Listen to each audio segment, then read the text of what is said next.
Okay, so today we'll be presenting a quick guide to integration, which is topic 6B of the Math SL syllabus.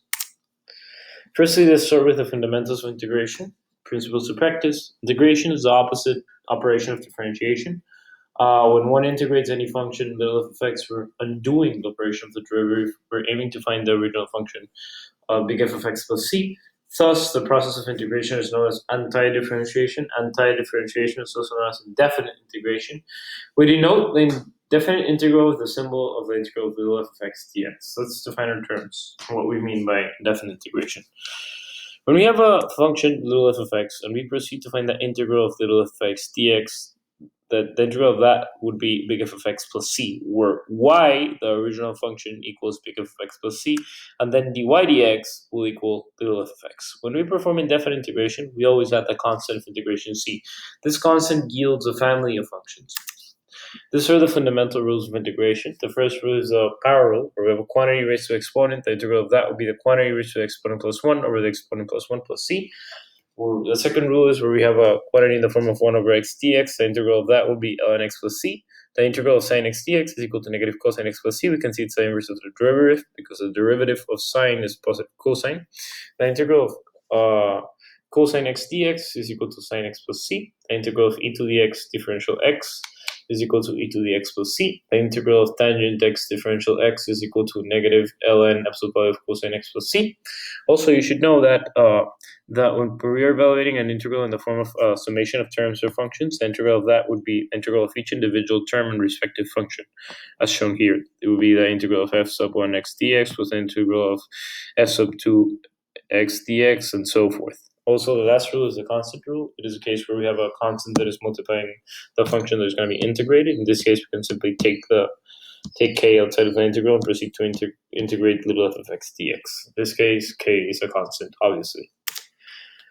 This is the first example of indefinite integration. Consider a function little f of x equals x cubed plus 2x squared plus x plus 6. Now we proceed to integrate little f of x. As we already know, we have the case of summation of functions. We need to integrate each individual respective term in its own right. We would also need to apply the constant rule for the term 2x squared. We can take the 2 and simply integrate x squared dx, and we would also need to apply the power rule, as shown above. In this case, c is the sum of each constant for each integral. Therefore, big F of x or y would equal 1/4 x to the 4th plus 2/3 x cubed plus 1/2 x squared plus 6x plus c. This is what I meant when I said the idea that the constant of integration yields a family of functions. In this case, you can see that the red curve is a gradient function, little f of x, and all the other curves are alternative versions of big F of x or y, the original function. The only difference is a horizontal shift. And in this case, that difference is due to the fact that I have added arbitrary values for the constant of integration, meaning it can be 1, 2, negative 1, negative 0.5, to show the idea of the diversity of functions.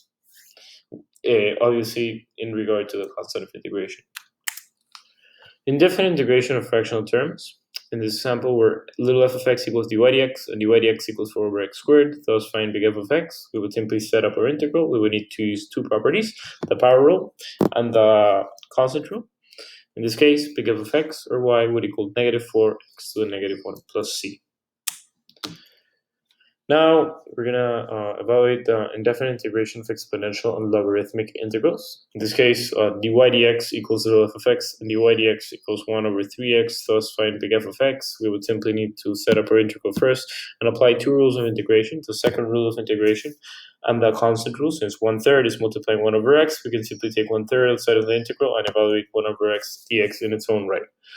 Applying both rules would yield that big F of x, the original function y, would equal 1/3 ln x plus c. Now we will proceed to evaluate indefinite integration in the case of Euler's number.